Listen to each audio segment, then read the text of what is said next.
기도하겠습니다. 하나님 아버지 감사합니다. 우리의 형편과 상황을 모두 아시는 아버지 하나님, 우리의 형편을 아시는 당신께서 우리의 모든 상황 가운데 드리는 기도를 들으시고 가장 좋은 것으로 이끌어 주실 줄 믿습니다. 때로 우리 앞에 놓인 일들이 기대한 것과 다르고 또 왜 이런 일이 일어나는지 알 수 없을 때에도 우리 주님께서 이끄시고 인도하신다는 사실을 알고 믿음으로 서게 하옵소서. 주께서 오늘도 이끌어 주실 줄 믿고 예수님 이름으로 기도합니다. 아멘. 함께 우리 찬송가 300장입니다. 300장 함께 찬양하겠습니다.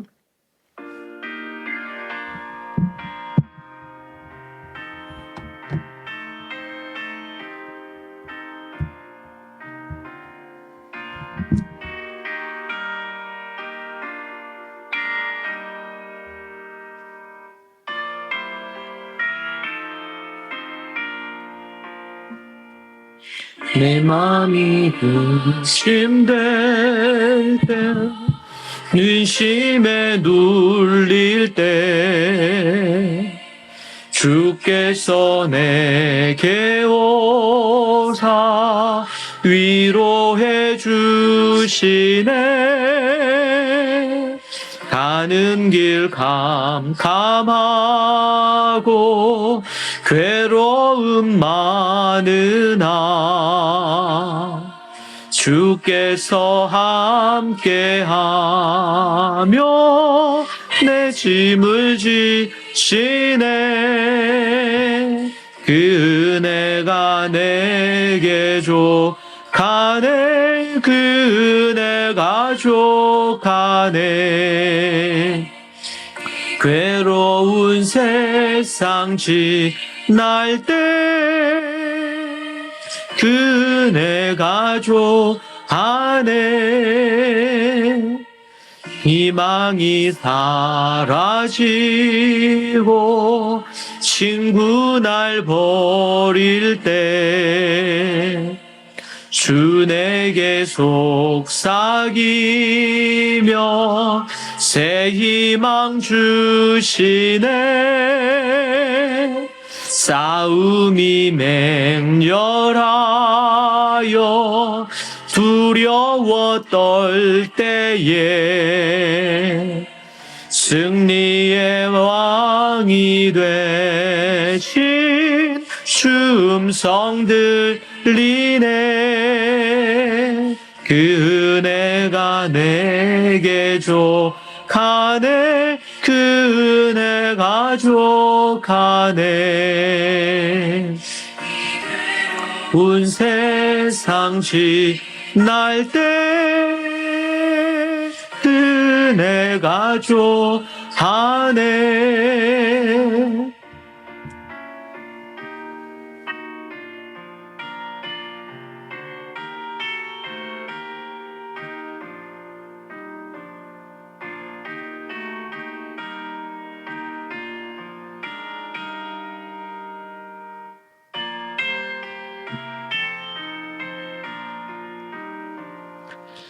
번민이 가득 차고 눈물이 흐를 때 주 나의 곁에 오사 위로해 주시네.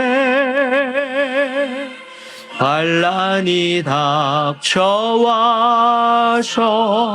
어려움 당할 때 주님의 능력 입어 원수들이 기네. 그 은혜가 내게 족하네.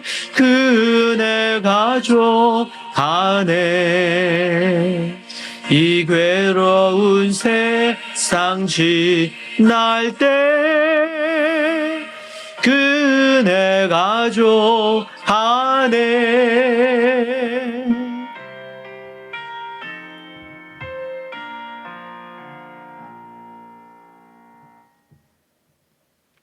아멘.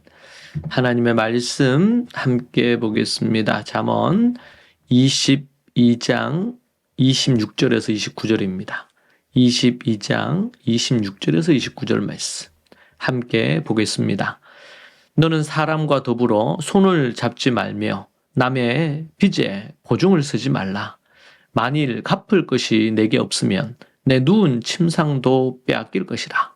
네가 어찌 그리하겠느냐. 내 선조가 세운 옛 지계석을 옮기지 말지니라. 내가 자기의 일에 능숙한 사람을 보았느냐. 이러한 사람은 왕 앞에 설 것이요 천한 자 앞에 서지 아니하리라. 아멘. 오늘 본문에서는 세 가지 지혜, 훈계를 주고 있습니다. 그 첫 번째가 보증에 관한 것입니다. 이것은 오늘 말씀뿐만 아니라 26장에도 나오고 11장, 17장, 20장 계속 반복해서 잊을만 하면 나오는 것이 이 보증 서는 문제입니다. 보증을 서지 말라고 훈계합니다. 당시 젊은이 가운데 남의 빚 보증을 서줄 만한 경제적 능력이 없음에도 불구하고 젊은 혈기와 값싼 우정 아니면 의리 등으로 보증을 서는 경우가 있었습니다. 잠언에서는 여러분들이 누군가와 더불어 손을 잡아 담보물을 대신 잡혀주거나 남의 빚에 보증을 서지 말아야 한다고 분명히 말하고 있습니다.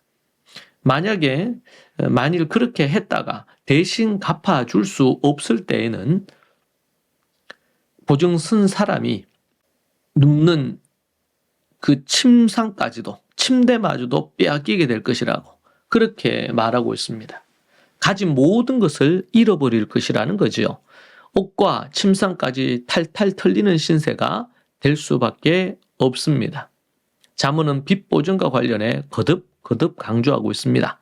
물론 재정적인 여유가 충분해서 보증을 서서 나중에 어떤 문제가 생기더라도 그것을 갚아주는데 여력이 되고 어려움이 없다면, 그리고 또 어떤 관계는 그런 것을 도와줘야 될 때가 있을 때도 있을 수 있습니다.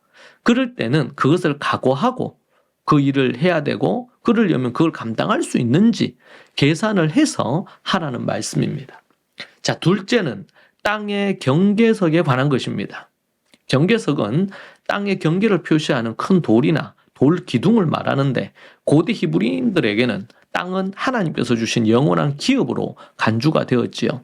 그래서 땅은 남에게 영원히 절대 매매할 수 없도록 하나님께서 정하셨습니다. 레위기 25장 23절에 나오는 말씀인데요. 경계석을 옮기는 행위는 남의 재산을 침범하고 도적질하는 행위며 하나님의 주권에 도전하는 중대한 죄악입니다. 앞서 언급된 것처럼 가난하고 힘없는 이들의 경계석을 옮겨서, 가난한 자들, 어려운 이들, 그들의 경계석을 옮겨서 자신이 이익을 보려고 하는, 그렇게 해서는 절대 안 된다고 하는 거죠. 이건 뭡니까? 도둑질을 하는 것입니다. 남의 것을 훔치는 것입니다. 땅의 경계석에 관한 것입니다. 그래서 가진 이들이 더 가지려고 이런 짓들을 그 당시에 했던 것으로 보입니다. 그래서 땅의 경계석을 옮기지 말아라, 그렇게 말하고 있습니다. 셋째는 일의 능숙함에 관한 것입니다. 29절에 나오는 말씀인데, 내가 자기 일에 능숙한 사람을 보았느냐? 이러한 사람은 왕 앞에 설 것이요 천한 자 앞에 서지 아니하리라 그랬습니다. 자신이 하는 일에 능숙한 사람이 되어야 합니다. 능숙하다는 이 히브리어 마히르라는 이 단어는 근면하면서도 능력 있는 상태를 뜻합니다. 어떤 일에 오랫동안 근면하게 종사한 결과로 그 일을 전문적으로 처리해낼 수 있는 역량, 능력을 갖춘 상태입니다. 이들은 시간을 허투루 낭비하는 게으른 자들과는 뚜렷이 대비가 됩니다. 이들은 왕들 앞에 서서 왕을 섬기는 자로 존귀와 명예를 얻을 것입니다. 하나님 앞에 우리가 깨어 근신하면서 믿음으로 써야 되겠습니다. 특별히 이 세 가지를 기억하고, 특별히 마지막에 나오는 이 일의 능숙함, 노련함, 전문성을 갖는 거죠. 그래서 어떤 그 중에서 숙련공이라는 단어가 있습니다. 그 일을 하는 데 있어서 아주 숙련돼 있는, 여러분 그런 사람들은 똑같은 일을 하더라도 일당이 매우 세고요. 또 그런 부분으로 인정을 받습니다. 오늘 말씀에서는 왕 앞에까지 설 것이다. 그렇게 얘기를 하고 있습니다. 어떤 일을 할 때에 그러한 일의 능숙함을 갖고 그 일을 하기 위한 노력들이 필요하다. 그렇게 볼 수 있겠습니다. 성공된 인생을 살려면 앞에 이 세 가지가 필수입니다. 성공하기를 원합니까? 하나님이 주신 이 세 가지를 감당하지 못할 보증을 서지 않아야 되고, 거짓과 속임수의 욕심을 부리지 말아야 되고, 능숙하게 일을 해내는 전문성이 있어야 됩니다. 이 세 가지가 이루어지지 않는다면 진정한 성공을 거두기는 어렵습니다. 하나님께서는 우리가 이 세 가지를 가지고 참 성공된 삶을 살길 원하십니다. 부를 누릴 뿐 아니라 왕 앞에 가서 서는 명성을 얻게 된다. 인정받고 사람들에게도 인정받고 하나님 앞에서도 인정받을 수 있음을 오늘 잠언에서 말해주고 있습니다. 성공을 위한 이 세 가지 여러분 기억하십시오. 여러분은 이러한 것들을 추구하고 있습니까? 명심 또 명심해야 될 지혜입니다. 기도하겠습니다. 하나님 감사합니다.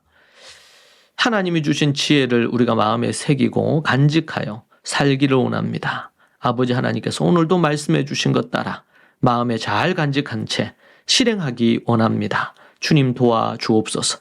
부지런하여 게으르지 않고 전문성을 갖고 능력을 갖추는 그러한 하나님의 사람들, 좋은 가족 식구들 되게 하옵소서. 예수님 이름으로 기도합니다. 아멘. 오늘 말씀 함께 붙들고 기도하겠습니다. 하나님 앞에 이 세 가지 중에 어떤 게 여러분에게 부족합니까? 그거 붙들고 기도하고 하나님을 의지하여 나아가십시다. 기도하겠습니다. 주여, 주여, 주여. 하나님 아버지 주님 붙드시고 인도하옵소서. 아버지 하나님 주시는 은혜와 능력 가운데 서게 하옵소서. 아버지 하나님이여 도와주시옵소서.